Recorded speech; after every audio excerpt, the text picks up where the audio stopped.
புதுவையில் தந்தி அலுவலக மேலாளராக பினாகபாணி முதலியார் என்பவர் இருந்தார்.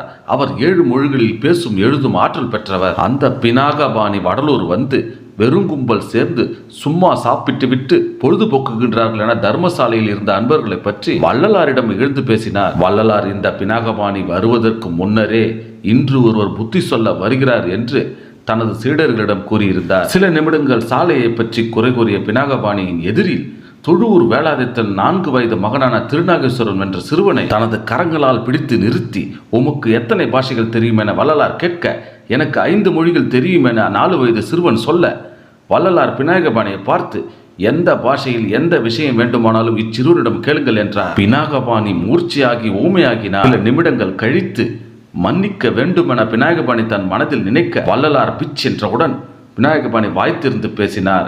வள்ளலாரை வணங்கிச் சென்றார் பினாகபாணி முதலியார்.